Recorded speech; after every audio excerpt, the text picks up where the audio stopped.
राजस्थान में रेत के टीलों के बीच बसा हुआ छोटा सा शहर चुरू थार रेगिस्तान का प्रवेश द्वार कहलाता है। 2 दिसंबर 1937 बुधवार के दिन एक सर्दी की दोपहरी में चुरू के एक बड़े से घर के छोटे से कमरे में शांता देवी और शुभकरण गोयंका के यहाँ एक बालक का जन्म हुआ।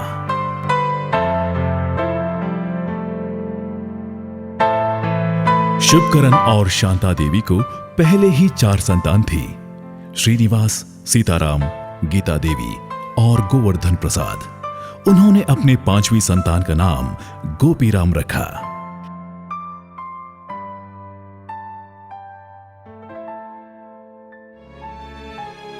गोपीराम को आगे चलकर एक बहन और एक भाई और हुए, लक्ष्मी देवी और नवल किशोर।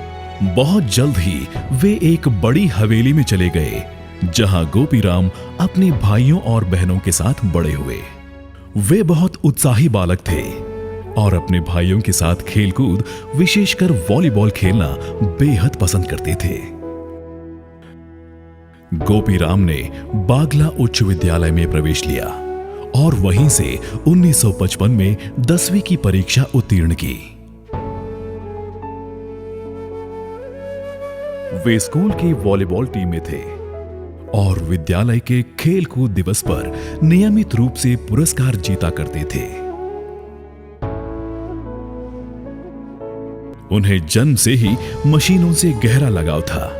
उनकी बहन कहती है कि यदि वे खेल ना रहे हों तो अवश्य कुछ न कुछ मरम्मत करते हुए पाए जाएंगे। यहां जो पानी का पंप है वो उनके द्वारा कई बार ठीक किया गया था। चुरू में स्थित अपने परिवार के मंदिर में वे नियमित रूप से जाते थे।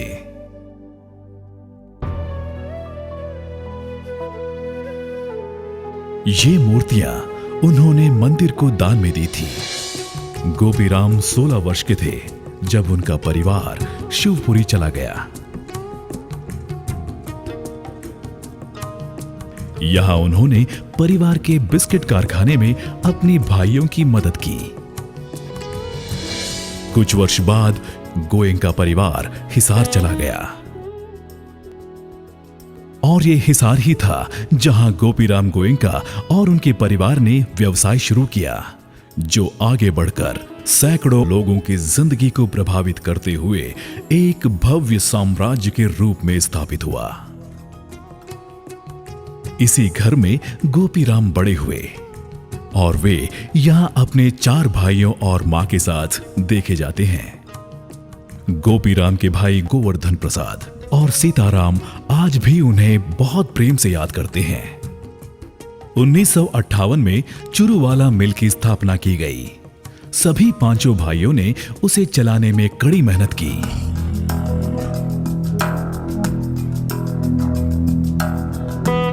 चार अप्रैल 1958 को गोपीराम गोयंका ने 20 वर्ष की उम्र में चुरू के गायत्री देवी से विवाह किया। वो एक भव्य विवाह था।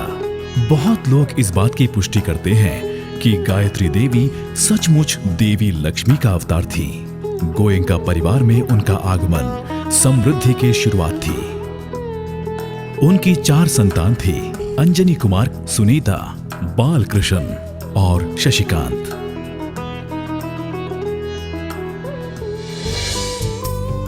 ये एक जीवन को परिवर्तित कर देने वाला निर्णय था जब 1975 में गोपीराम गोयंका ने हिसार से दिल्ली जाने का निश्चय किया।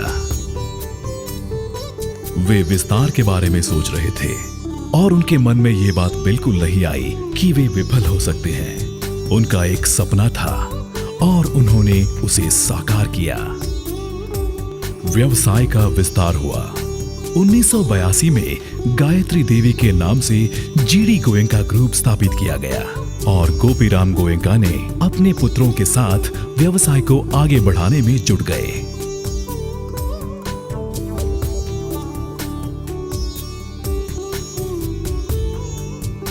उसी साल 1982 में उनके बड़े बेटे अंजनी कुमार का विवाह हुआ। वे अपना बहुत सारा समय मेहरौली के इस घर में बिताया करते थे।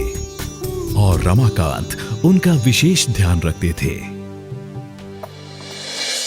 1985 में वेल्सपन की स्थापना बंबई में हुई और गोपीराम गोयनका को सभी लोग प्यार से बाबूजी कहकर पुकारने लगे।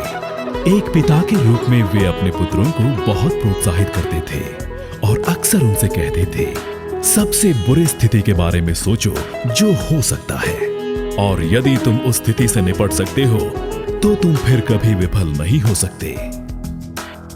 कर्म ही उनके लिए पूजा थी। 1988 में बालकृष्ण गोयनका का विवाह हुआ।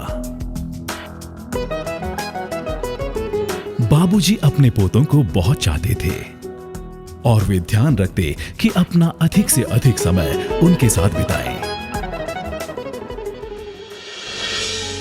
सन 1990 में गायत्री देवी कार से दिल्ली से जयपुर जा रही थी, लेकिन वे जयपुर कभी नहीं पहुंच पाई।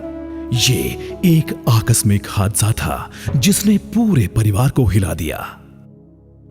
कर्मयोगी ने अपने आप को वेल्सपन के काम में डुबा दिया।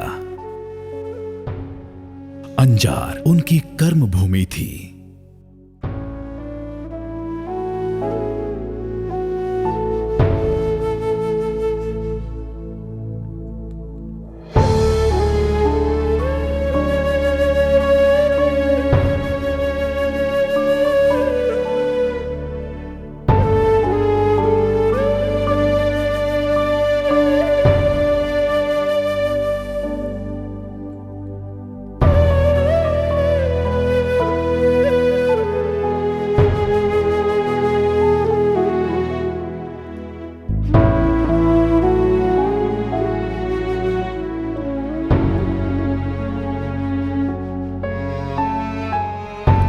दिसंबर 2008 मुंबई में बाबूजी का निधन हो गया।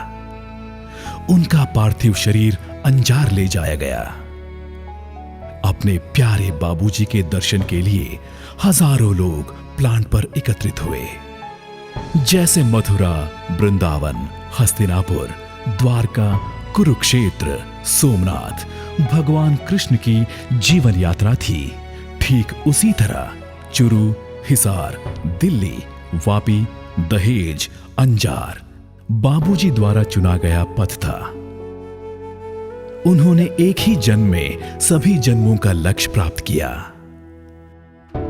बाबूजी आज हमारे बीच नहीं हैं, फिर भी उनकी सीख, उनके आदर्श हमारे हृदय में सदा अमर रहेंगे। बाबूजी वेल्सपन विद्या मंदिर के शिक्षकों और विद्यार्थियों के लिए हमेशा एक प्रेरणा स्रोत रहे हैं। कोई भी सांस्कृतिक कार्यक्रम हो या खेल प्रतियोगिता, उन्होंने यहाँ उपस्थित होकर हमारा मनोबल बढ़ाया है। नए स्कूल के वास्तु पूजन के लिए भी वो हमें आशीर्वाद देने आए और कभी भी स्कूल की कोई भी ज़रूरत हो, उन्होंने स्कूल की सब ज़रूरतों को पूरा किया है। बच्चों से इतना प्यार कि वो दादा की कमी उनको महसूस होने ही नहीं देते थे। पहली बार मैं उनसे मिला, मैंने अप्रैल 2006 में ये कंपनी में ज्वाइन किया था। मैंने उनका जो इम्प्रेशन जो लोग बागों ने दे रखा था अपने डिसीजन के लिए, वो कभी भी will never reverse the decision. मैं मिलने गया तो काफ़ी शांति से वो मैं सुनता रहा उनकी बातें, वो दूसरों से बात करते रहे। एक दो बार फिर उन्होंने जो है सीधे मेरे ऑफिस में घुसिया है, तो बोले कि भाई शर्मा जी क्या है, कभी टाइम नहीं मिलता है, आके बाजू में हमको चाय के लिए भी पूछ लिया करो। मतलब धीरे धीरे इतना ज़्यादा हो गया बाबूजी के साथ कि कई इंजीनियरिंग एस्पेक्ट पर वो हर रोज़ कुछ ना कुछ डिस्कस करेंगे। कई बार बैठे बैठे वो अचानक ऐसे सवाल पूछते थे, हवाई जहाज कैसे उड़ता है शर्मा जी बताओ। तो आपकी क्यूरियोसिटी, मतलब आपको इंजीनियरिंग, उनको ऐसा लगता था कि जो भी मेरे पास इंजीनियरिंग का नॉलेज है वो मैं ज़्यादा से ज़्यादा शेयर करूं। बाबूजी को भी के लिए मुझे इतना रेस्पेक्ट हो गया। Apart from chairman he used to talk to me like a coach, like a philosopher. आज हम आदरणीय बाबूजी की पुण्यतिथि पे यहाँ पर सब एकत्रित हुए हैं। मेरे लिए बाबूजी पिता के समान थे और मेरे गुरु भी थे। वो हमेशा कहा करते थे कि वेल्सपन को हाईएस्ट लेवल पर लेके जाना है और एक ग्रेट कंपनी बनाना है। तो आइए आज हम सब लोग मिलकर एक प्रण करते हैं कि हम वेल्सपन को हाईएस्ट लेवल पर लेके जाएंगे और बाबूजी का सपना साकार करेंगे। Thank you. बाबूजी को गए भी 1 साल हो गया है, पर लगता है वो हमारे बीच में ही है और हमेशा रहेंगे। मेरे पिताजी नहीं हैं, I don't have my father, but I totally looked up to him as my father. He was my mentor and an inspiration.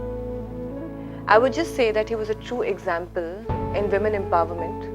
मैं उसका जीता जागता एग्जाम्पल हूँ आपके सामने। हमेशा मेरे को प्रोत्साहन दिया है और हमेशा बोलते थे कि मैं तेरे साथ हूँ, तो चिंता नहीं करना, तू बस काम करते रहे। और आज हम वेल्सपन में भी वही करते हैं। उनकी जो वैल्यू सिस्टम है उसको हम लोग हमेशा कायम रखेंगे। धन्यवाद। Babuji, please be there and keep inspiring this family of yours, Welspun, as you always do. We reiterate our commitments to you. Welspun Paribar shall reach to commanding heights, following your timeless teaching, which have been embedded in this Paribar in form of our core values. आज बाबूजी की पहली पुण्यतिथि है। ऐसा लगता है कि वे आज हमारे बीच में ही हैं। ऐसा कभी भी महसूस नहीं हुआ कि वे हमें छोड़कर चले गए। आज तक की वेल्सपन की सफलता बाबूजी के दिखाए गए मार्गदर्शनों का ही एक नतीजा है।